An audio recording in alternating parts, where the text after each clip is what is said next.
The rain in Chicago didn't just fall, it felt like it was trying to wash the city away completely. I stood inside the glass double doors of the Premier Trust Bank on Fifth Avenue, my hands shaking slightly as I wiped the freezing water from my 5-year-old daughter Lily's face. She was shivering under a faded yellow jacket that was easily 2 sizes too small, but she smiled up at me anyway, her big brown eyes bright despite the damp cold. Lily didn't understand why we were here. She didn't know that our cruel landlord had given us until exactly 5 o'clock that evening to pay the remaining balance on our rent, or we would find our few belongings sitting on the wet pavement. I looked down at the crumpled slip of paper in my hand. According to my own careful math, which I had checked a dozen times by candlelight the night before, I had exactly $409 left in my checking account.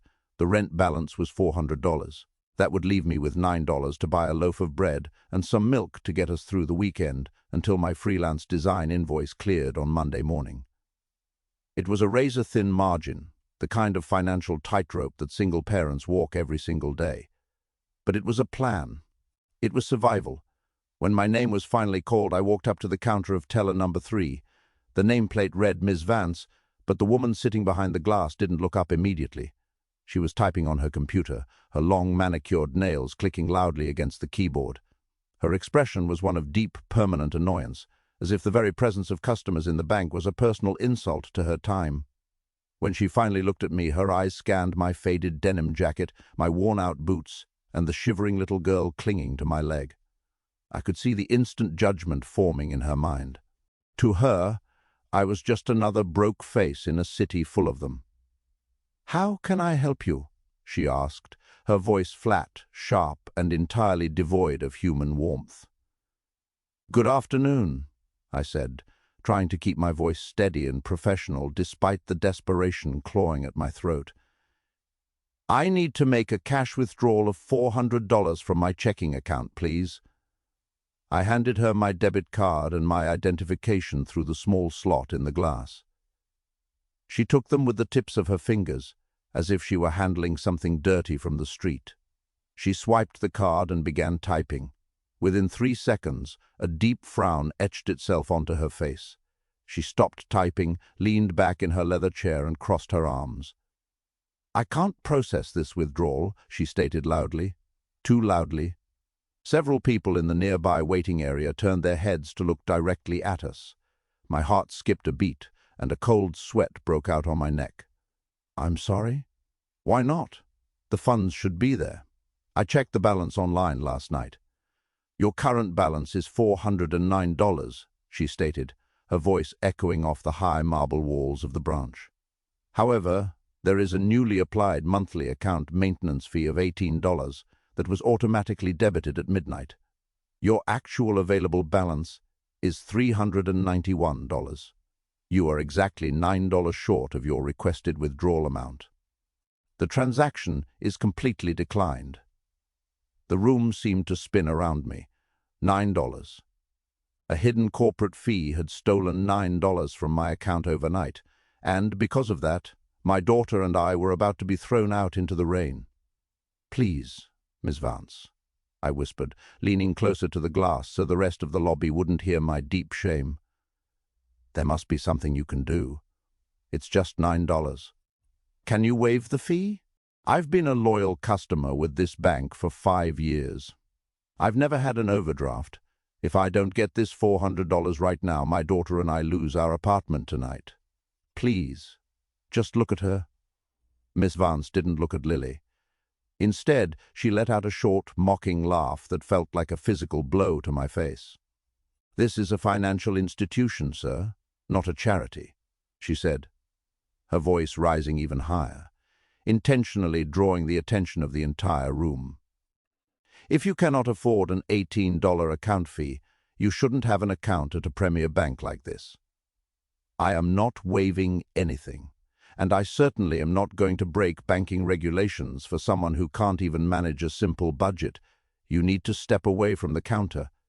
You're holding up the line for our actual valued clients." A burning heat rushed up my neck. The humiliation was absolute. I could feel the eyes of 20 strangers burning into my back. I wasn't angry for myself. I was a grown man, and I could take a hit. But looking down at Lily, who was now pulling nervously on my hand, her lower lip trembling because she could tell her father was being attacked, something inside me broke. It didn't break into pieces of sadness. It hardened into pure, solid steel. "Is there a branch manager I can speak with?" I asked, my voice dropping an octave, completely abandoning the pleading tone. "I am the assistant branch manager," Ms. Vance sneered, tapping her shiny silver badge. "And my decision is final. Furthermore, your attitude is becoming uncooperative. If you don't leave the premises immediately, I will have security escort you out and permanently flag your profile for account termination." "Have a nice day, Mr. Evans." I stood there for 3 long seconds. I looked at her arrogant smile, the utter lack of humanity in her eyes, and the luxury of the marble office she sat in. She thought she had all the power. She thought that because I wore an old jacket, I was completely powerless. She had no idea who she was dealing with. She didn't know my past, she didn't know my connections, and she didn't know that the $9 she just used to destroy my life was about to become the most expensive mistake of her entire career. I reached down, lifted Lily into my arms, tucked her head into my shoulder, and walked out into the rain. The walk back to our tiny basement apartment was the longest mile of my life. The rain didn't stop, and by the time we reached the rusted iron gate of the building, my boots were completely soaked through. I carried Lily down the concrete stairs, my mind racing at 1,000,000 miles an hour. How had it come to this?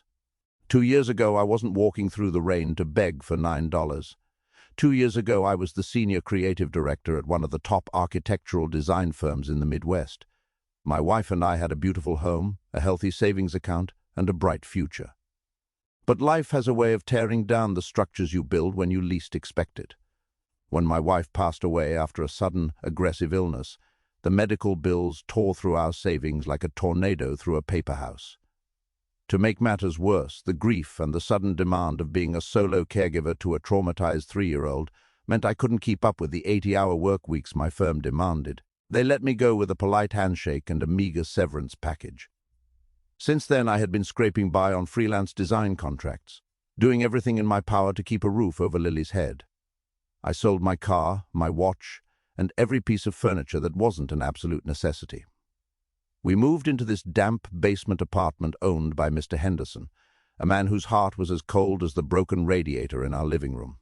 As I unlocked the door, the smell of cold, damp concrete greeted us. I sat Lily down on our small sofa and wrapped her in a thick fleece blanket. "Are we going to have to leave, Daddy?" she asked softly, her big brown eyes looking up at me from under the blanket. Children are incredibly perceptive. They absorb the stress of their parents like sponges. I knelt in front of her, forcing the warmest, most confident smile I could muster onto my face. I took her small, cold hands in mine. "No, sweetie. Daddy is going to fix this. I promise you, we are going to be just fine. Do you trust me?" She nodded, burying her face into her blanket. "I trust you, Daddy." I stood up and walked over to the small kitchen counter where my laptop sat. I had less than 2 hours before Mr. Henderson would come knocking on the door for his money. I opened my email, desperately hoping that the corporate client I had completed a massive rebranding project for weeks ago had processed my invoice early. The invoice was for a staggering $75,000, money that would not only pay our rent but allow us to move out of this basement and start a completely new life. There was no email from the accounting department. My fist slammed against the counter in frustration. I couldn't let Lily see my panic. I took a deep breath, closed my eyes, and forced myself to think clearly. I needed a miracle, and I needed it within 90 minutes. I looked at the bottom corner of my computer screen at the digital clock. It read 3:32 p.m. Suddenly, an alert popped up in the center of my screen. It wasn't an email from the accounting department. It was a direct calendar invite from a personal email address I hadn't seen in over a year. The name attached to the invite made my breath catch in my throat. Arthur Pendleton. Arthur Pendleton wasn't just a client. He was a living legend in the financial world. He was the founder and majority shareholder of Pendleton Global Holdings, a massive institutional investment fund that managed billions of dollars across the country. More importantly, Arthur was a man who owed me his life. 3 years ago, during a massive winter blizzard outside of Chicago, Arthur's luxury sedan had spun off an icy highway, flipping over into a deep, snow-filled ravine. I had been driving home late from a corporate site visit and saw the taillights disappear into the dark. Without thinking, I stopped my truck, scrambled down the treacherous ravine, and used a crowbar from my trunk to pry open the crushed driver's side door. I pulled an unconscious Arthur out of the vehicle just minutes before the engine compartment burst into flames. I stayed with him in the freezing snow, keeping him warm with my own coat until the paramedics arrived. In the hospital the next day, Arthur had grasped my hand tightly. He was a billionaire, but in that moment he was just a grateful human being. He handed me a private, direct phone number and a heavy, custom-minted silver coin with the Pendleton family crest engraved on it. "Mark," he had said to me, his voice thick with emotion. "You didn't know who I was, and you risked your life to save me. If the day ever comes where the world turns its back on you, or you find yourself backed into a corner you can't escape, you call this number. You give my office your name, and whatever asset, power, or force you need, it will be at your disposal within an hour. That is my blood oath to you." I had never called the number. I was a proud man, and I wanted to rebuild my life with my own 2 hands. I had kept the silver coin in a small velvet pouch in my desk drawer, viewing it as a symbol of a good deed rather than a golden ticket. But now, looking at the clock, looking at my shivering daughter, and remembering the smug, mocking face of Miss Vance at the bank, my pride evaporated. It was time to pull the pin on the grenade. I clicked on the calendar invite. It contained a simple message. "Mark, my team tracked down your current email. I heard about your wife, and I am deeply sorry. I see you are still working freelance. I have a massive corporate real estate venture launching next week, and I need the absolute best architectural mind in the country to oversee the design. Let's talk. Call me." I reached into my pocket, pulled out my phone, and with a hand that was finally steady, I dialed the private number that had been saved in my contacts for 3 long years. The phone didn't even ring twice. It was answered on the first half ring by a sharp, highly professional female voice. "Pendleton private line. State your security clearance or name." "My name is Mark Evans." I said clearly I was given this number by Arthur Pendleton 3 years ago. "I believe he is expecting my call." There was a sudden, dramatic silence on the other end of the line. I heard the frantic clicking of a keyboard, followed by a sharp intake of breath from the secretary. "Mr. Evans, please hold immediately. Mr. Pendleton has had an active alert on your name for 24 months. The line went quiet for exactly 4 seconds before a booming, deeply warm voice filled my speaker. "Mark, confound it, man, where have you been?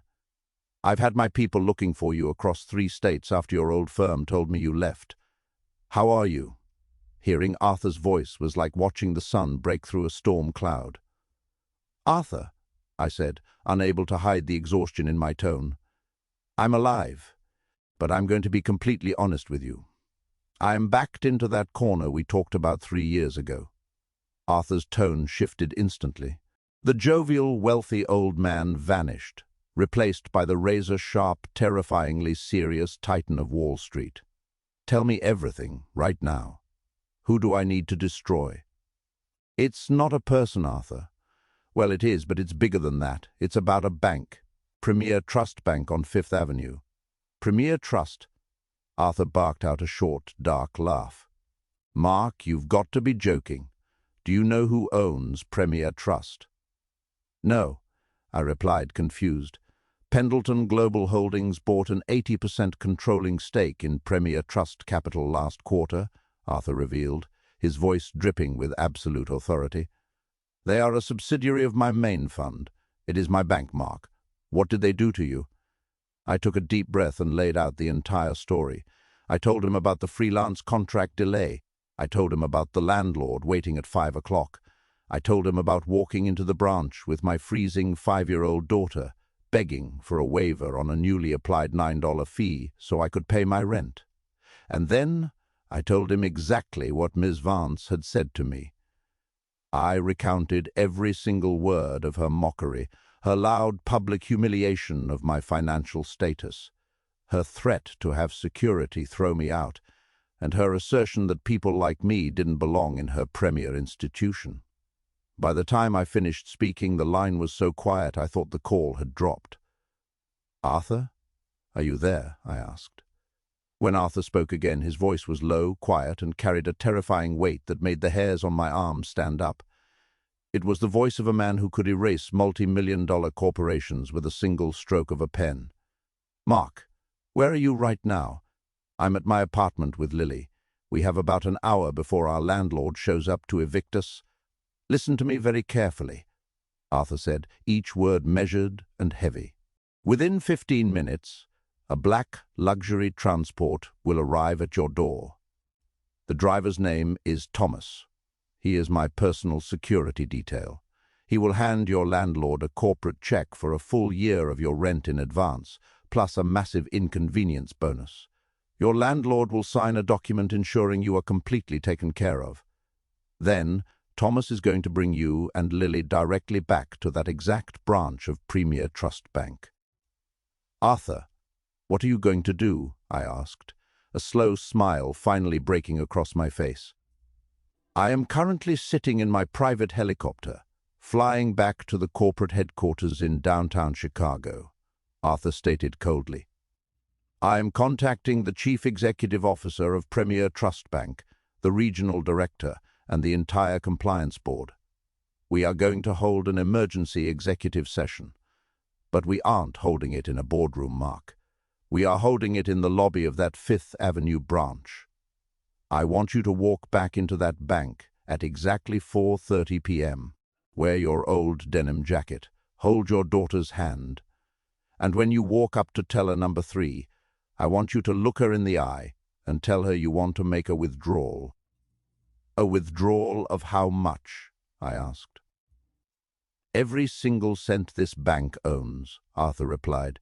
"We are going to close the branch, Mark, permanently. I'll see you in 45 minutes. The line went dead. I stood in my kitchen, looking out the small basement window. The rain was still pouring, but for the first time in 2 years I wasn't afraid of the storm.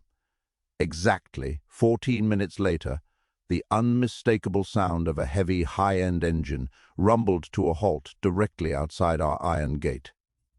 I peeked through the blinds to see a massive, pristine black Cadillac Escalade idling in the rain. The door opened, and a large man in a tailored dark suit and an earpiece stepped out, holding a large golf umbrella. He walked down the concrete stairs with absolute purpose and knocked firmly on our door. I opened it. The man immediately bowed his head with deep respect. "Mr. Evans, my name is Thomas. Mr. Pendleton sent me. Is your landlord present?" Right on cue, the heavy footsteps of Mr. Henderson echoed down the hallway. He stepped into the frame, his face twisted into his usual scowl, ready to demand his money or throw our bags into the street. "Evans, it's 5 o'clock. Do you have the cash, or am I calling the sheriffs?" Thomas didn't hesitate. He stepped between me and Henderson, his massive frame completely dominating the narrow hallway. He reached into his suit jacket and pulled out a sleek, embossed gold envelope along with a legal clip document.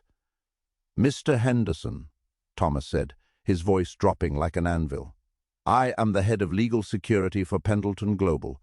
Inside this envelope is a certified corporate check for $12,000, covering Mr. Evans' rent for the next 12 months in full. There is also an additional $5,000 cash bonus for your immediate cooperation.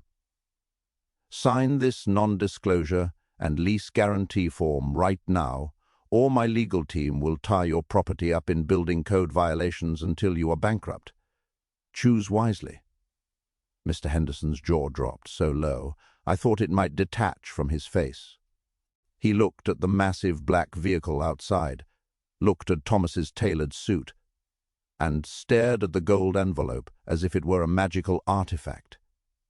His hands shook as he snatched the pen from Thomas, signed the line, and took the envelope.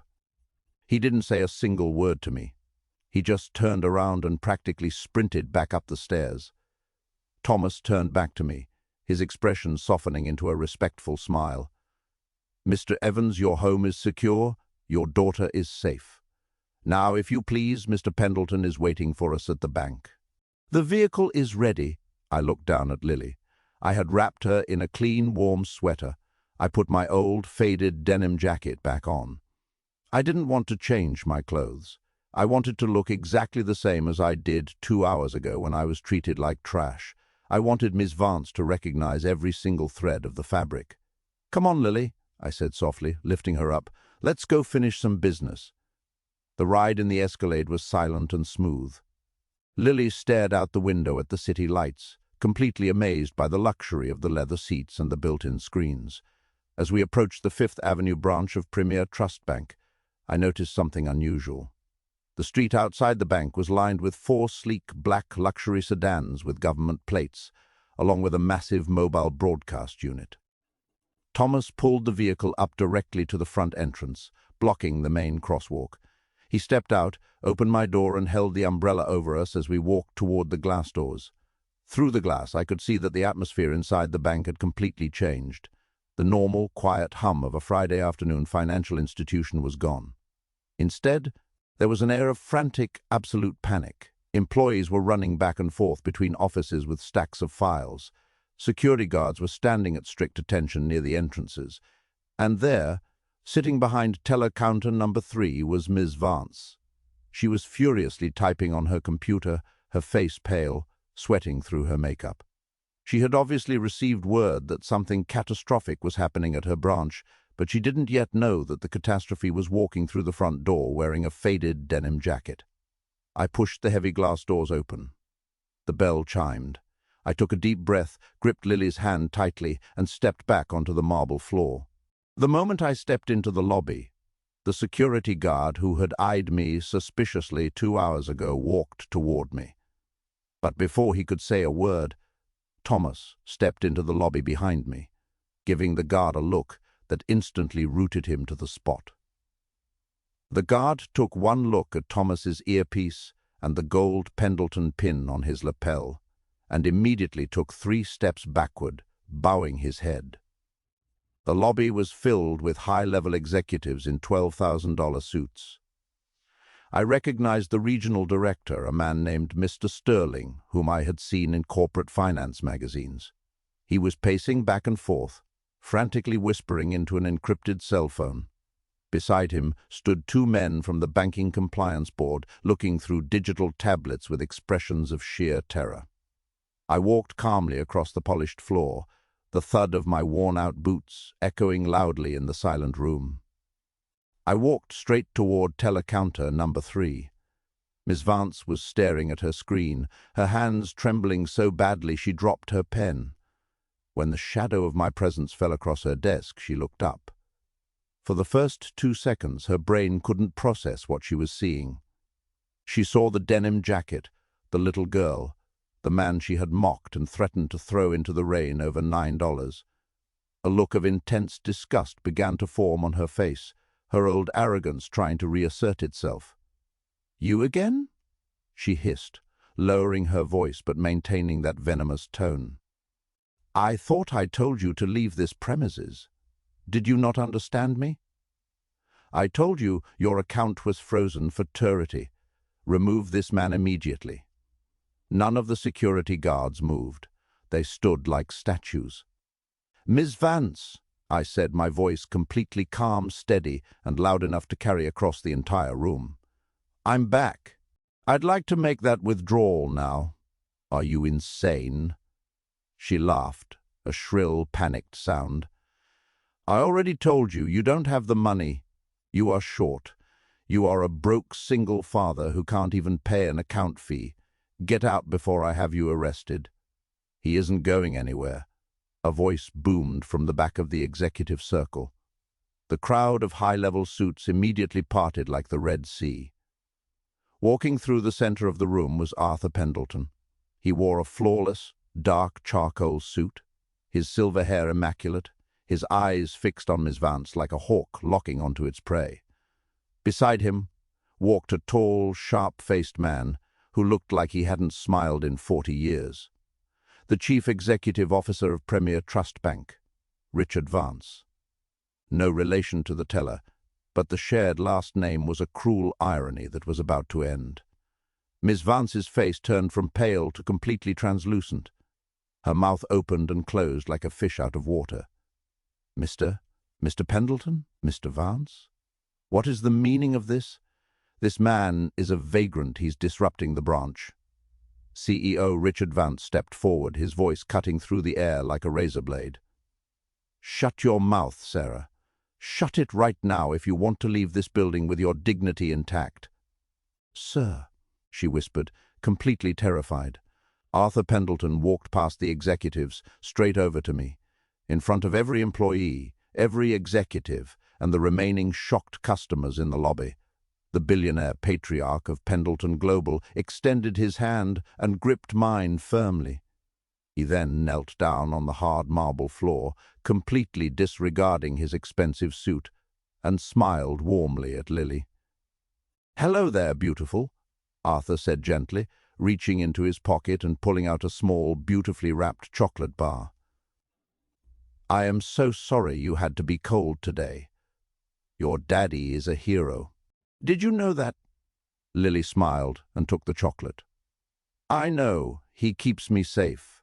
Arthur stood back up, his face hardening into concrete as he turned to face Miss Vance. The temperature in the room dropped to 0.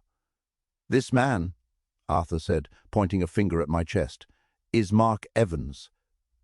3 years ago, he dragged my broken body out of a burning car in a sub-zero blizzard while your institution's executives were sitting in their heated penthouses.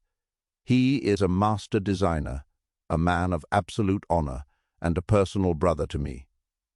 And 2 hours ago you stood behind that corporate glass and publicly humiliated him over $9. Miss Vance looked like she was about to faint. She grabbed the edge of her desk for support. I didn't know. I was just following corporate policy regarding the maintenance fees." "Corporate policy?" CEO Richard Vance roared, stepping up to the counter. "You violated the primary directive of this institution, which is basic human decency. But more importantly for your career, Sarah, you just insulted the single largest private asset holder this bank has ever seen." Arthur Pendleton smiled a dark, ruthless smile. He reached into his pocket, pulled out a thick, leather-bound folder, and slammed it onto Miss Vance's counter. "Miss Vance," Arthur said quietly, "as of 30 minutes ago, Pendleton Global has authorized the immediate liquidation and withdrawal of every single capital asset we hold within the Premier Trust subsidiary network. This branch alone holds $42 million of our corporate operational liquid cash. I am executing that withdrawal right now. Mark, tell her what happens next." I looked at Miss Vance. The woman who had tried to make me feel like dirt now looked like she was standing on the edge of a gallows. "I'd like to close my account too, Miss Vance," I said smoothly. "All $391 of it. Please give it to me in cash." The branch was dead silent, except for the sound of Miss Vance's ragged breathing. She looked at the leather folder, then at the CEO, then at the regional director who was staring at the ceiling, completely refusing to meet her eyes. She knew she was completely alone. The corporate machine she had used as a shield to crush a struggling father had just turned its massive gears directly toward her. "Mr. Pendleton, please." The regional director, Mr. Sterling, stammered, stepping forward with his hands raised in a pleading gesture. "If you liquidate $42 million from this branch's capital reserve on a Friday afternoon, our liquidity ratio will fall below the federal compliance mandate. We won't be able to open the doors tomorrow morning. This branch will be forced into instant corporate liquidation. We will have to close the location permanently." Arthur Pendleton didn't even turn around to look at him. He kept his eyes locked on Miss Vance. "Then I guess you better start packing your boxes, Sterling," Arthur said coldly. "Because my signatures are already processed at the Federal Reserve level. This branch is done. It is closed. As of 5 p.m. today, the Pendleton name is stripped from this building. Miss Vance finally broke. Tears began to stream down her face, ruining her mascara, leaving black tracks down her cheeks. She looked at me, her hands clasped together in a desperate prayer. "Mr. Evans, please, I beg you, tell him to stop," she cried out, her voice cracking with pure panic. "I have a mortgage, I have a car payment. If this branch closes and I am terminated for gross misconduct, I will lose everything. I will be blacklisted from every financial institution in the state. I was just having a bad day. I didn't mean what I said. Please have mercy on me." I looked at her. I remembered how she had looked at Lily just 2 hours ago. I remembered the absolute joy she seemed to take in telling me that we were going to be evicted because of a $9 corporate technicality. She didn't care about my housing, my daughter's safety, or our survival. She only cared about her power. And now that she had none, she wanted the mercy she had refused to give. "Miss Vance," I said softly, leaning against the counter. 2 hours ago, I told you that if I didn't get that money, my daughter and I would lose our apartment tonight. I asked you to just look at her. You told me this was a financial institution, not a charity. You told me that if I couldn't handle the fees, I didn't belong here. I am simply taking your advice. I am treating this like a business transaction. And, business-wise, your customer service is bankrupt. CEO Richard Vance stepped up, his face grim. He reached over the counter, ripped the silver nameplate that read Miss Vance off the wood, and dropped it into the small trash can beside her desk. "Sarah Vance, you are terminated immediately for cause, effective this second," the CEO stated. "Security will escort you out of the building. You are banned from entering any Premier Trust property nationwide. Your profile has been flagged in the Interbank Registry for discriminatory operational conduct. Leave." 2 massive security guards, the very same men she had tried to call on me, stepped forward. They didn't use the polite corporate manners they usually used. They grabbed her by her arms, pulled her out from behind the counter, and walked her through the center of the lobby. She was sobbing hysterically, her expensive high heels clicking chaotically against the marble until the heavy glass doors opened and she was thrown out into the pouring Chicago rain, without an umbrella, without a job, and without a future in the industry. Arthur turned to the remaining executives. "The rest of you have until 5 p.m. to clear the vaults and transfer the digital assets to our new holding firm. If a single dollar is missing, my legal team will file criminal non-compliance charges before the sun rises on Monday morning." He then turned back to me, his face instantly shifting back into the warm, supportive brother I knew. He placed a heavy hand on my shoulder. "Come on, Mark," Arthur said, his voice full of pride. "The rain is stopping outside. Let's go get some dinner. We have a massive multi-million-dollar architecture contract to sign, and I believe Miss Lily here deserves the biggest ice cream sundae this city has to offer." We walked out of the Premier Trust Bank together, leaving the chaotic scramble of panicked executives behind us. As we stepped through the doors, I noticed the rain had indeed stopped. The clouds were parting, and the late afternoon sun was hitting the wet skyscrapers, turning the entire city into a landscape of brilliant, shining gold. Thomas opened the doors of the luxury Escalade for us, but before I stepped inside, I stopped and looked back at the massive stone pillars of the bank. 2 hours ago, I had entered that building feeling like the smallest man alive, crushed under the weight of a system that didn't care whether my child lived or died. I had been willing to beg for $9, but as I stood there holding Lily in my arms, I realized a profound truth. My true wealth had never been measured by the balance in that checking account.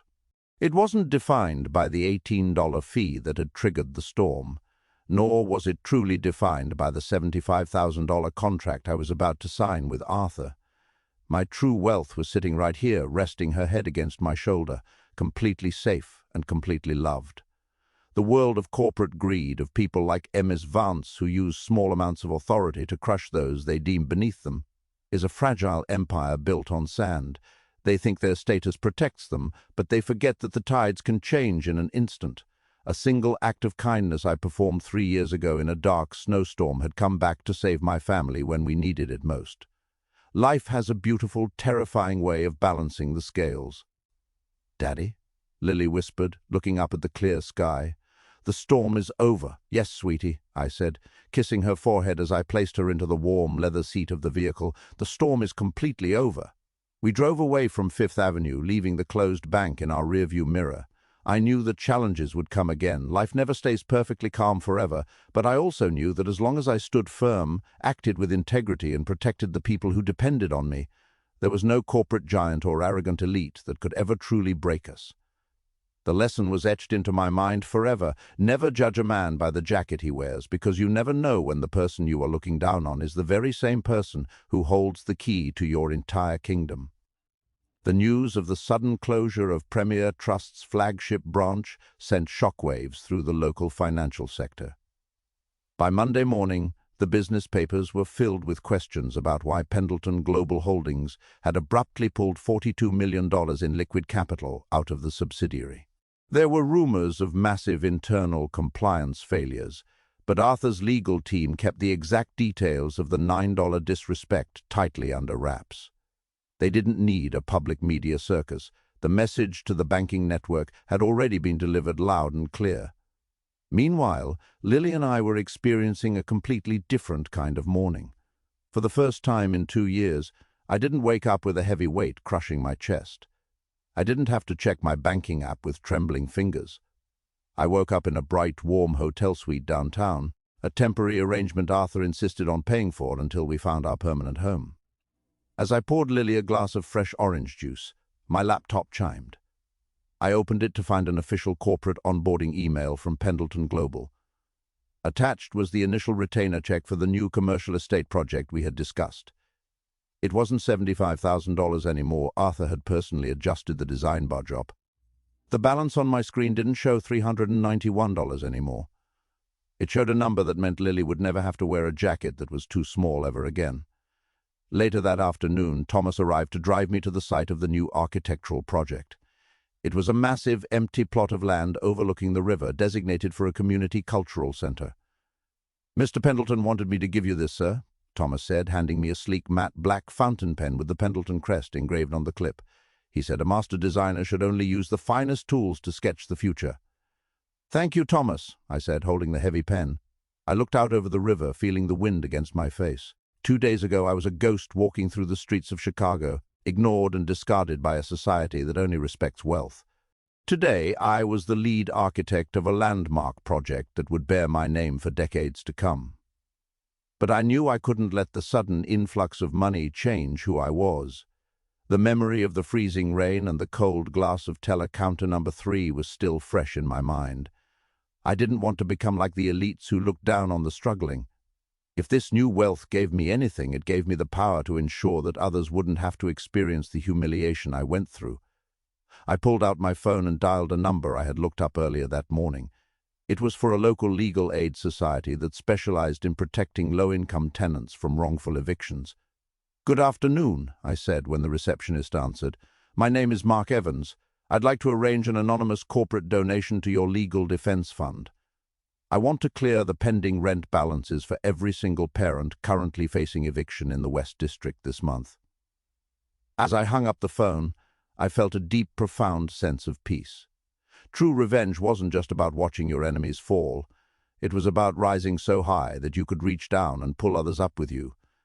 Ms. Vance had tried to use $9 to make me homeless, but in doing so, she had unlocked a chain reaction that would now keep dozens of families warm in their beds. A week later, Arthur called a massive stakeholders meeting at the Pendleton Global Tower to officially review the initial blueprints for the Riverfront Cultural Center. The boardroom was located on the 65th floor, featuring floor-to-ceiling windows that looked out over the entire expanse of Lake Michigan. The long mahogany table was surrounded by major investors, city planners, and corporate executives. I walked into the room carrying my digital drafting tablet, wearing a tailored charcoal suit that Arthur's personal stylist had prepared for me. I looked sharp, confident, and professional. But beneath the expensive fabric, I still carried the silver coin Arthur had given me years ago in my pocket. It was my anchor. As I took my seat at the head of the table next to Arthur, the doors opened and the regional director of Premier Trust, Mr. Sterling, walked in. He looked exhausted, his suit slightly wrinkled, his previous arrogance entirely gone. He had spent the last week managing the catastrophic fallout of the Fifth Avenue branch closure, and his position within the parent company was hanging by a thread. When Sterling noticed me sitting next to the chairman, his eyes widened in shock. He stopped in his tracks, his briefcase frozen in his hand. He recognized me instantly, even without the faded denim jacket. Mr. Evans," Sterling stammered, his voice losing all its corporate authority. "I didn't realize you were the principal architect for this venture." "Sit down, Sterling," Arthur barked, not even looking up from his papers. "Mark is the most important person in this room. Without his approval, your funding allocation for the next fiscal year doesn't get signed. Treat him with the same respect you would treat me." Mr. Sterling took his seat at the far end of the table, his face turning an interesting shade of red. Throughout the 2-hour presentation, whenever I pointed out a flaw in the structural budget or adjusted a design requirement, Sterling nodded frantically, completely desperate to earn my favor. He was terrified that with a single word I could have him joining Sarah Vance in the unemployment line. But I didn't use my influence to destroy him. I reviewed his data fairly, kept my corrections strictly professional, and focused entirely on the excellence of the project. When the meeting concluded and the investors began to filter out of the room, Sterling lingered behind, approaching my chair with his head bowed. "Mr. Evans," he said quietly, his hands folded in front of him, "I wanted to personally apologize for the events of last Friday. I should have intervened sooner. I should have seen that the branch staff was treating customers poorly. I hope there are no hard feelings that could impact our corporate relationship." I stood up, adjusting my jacket, and looked him directly in the eyes. "Mr. Sterling, last Friday, you weren't sorry because a single father was being mistreated. You were only sorry because that single father happened to know Arthur Pendleton. If I had been just an ordinary citizen with no powerful connections, you would have watched security throw me into the rain without a second thought." Sterling swallowed hard, unable to find any words to defend himself. "I won't ask Arthur to fire you," I continued, my voice calm and even, "because I don't believe in destroying a person's livelihood out of spite. But I want you to remember this feeling of total helplessness. The next time a customer walks into one of your remaining branches with a faded jacket or a small balance, remember that their dignity is worth more than your quarterly profit margins. If I ever hear a report of your staff disrespecting a struggling parent again, I will personally ensure Pendleton Global drops your entire network. Do we understand each other?"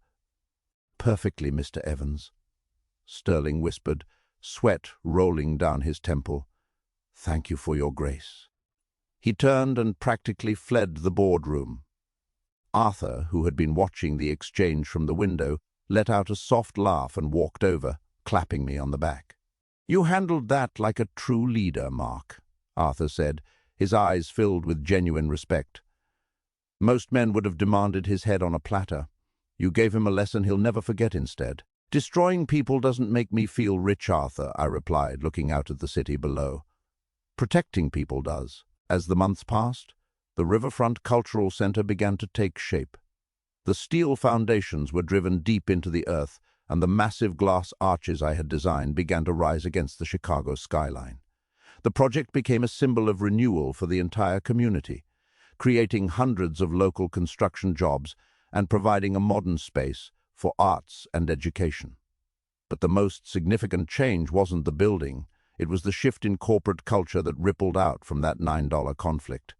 Following the closure of the Fifth Avenue branch, CEO Richard Vance instituted a complete overhaul of Premier Trust's operational guidelines.